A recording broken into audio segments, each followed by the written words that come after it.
के गोबर अंगना लिपायो, गाई के गोबर अंगना लिपायो। गजमोती चौका पुरायो, भले हो सुराम चौक चढ़ी बैठ सुवाम सुराम चौक चढ़ी बैठ। राम के लीला चंदन भाला शोभेला, राम के लीला चंदन भाला तिलक शोभेला लीलार, भले हो सुरा चौक चढ़ी बैठ सुजब राजा रामचंद्र गएण वनी आइले, जब राजा रामचंद्र गएण वनी आइले।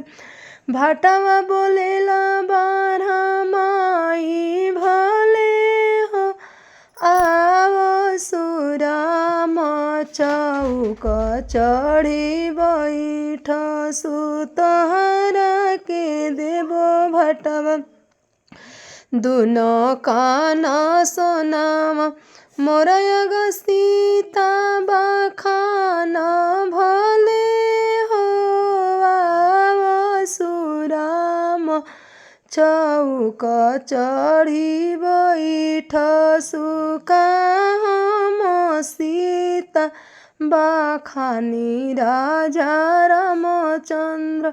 सीता सुरुजावा के ज्योति, भले हो सुराम चौक चढ़ी बैठ सुसीता के चमकले चंदर माछ पित भैले, गाई के गोबर अंगना लिपायो। गजमोती चौका पुरायो, भले हो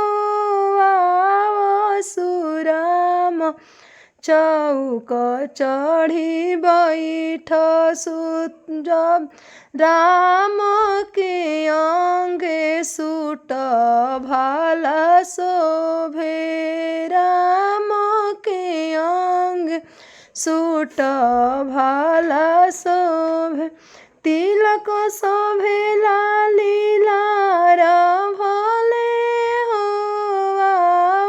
सुराम चौक चढ़ी बैठ सुजब राजा रामचंद्र दुवर वनी गइल। चेरिया कलश ले ले खाड़ा, भले हो सुराम चौक चढ़ी बैठ सुतोहरा के देबो चेरिया गलावा के हरवा, तोहरा के देबो चेरिया गलावा के हरवा। मोरयग सीता बखाना, भले हो सुराम चौक चढ़ी बैठ सुकाम सीता बखानी श्री रामचंद्र। सीता सुरुजावा के ज्योति, भले हो सुराम चौक चढ़ी बैठ सुवा। हम लोग गायिका विभा पांडे बक्सर जिला से। अगर हमारा वीडियो अच्छा लगी तो वो लोग एक लाइक ज़रूर करब जा और कमेंट में बताएं जा कि वो लोग कैसन वीडियो चाहें, कैसे कि हम हर तरह के मांगलिक गीत गावे ने। जय श्री राम।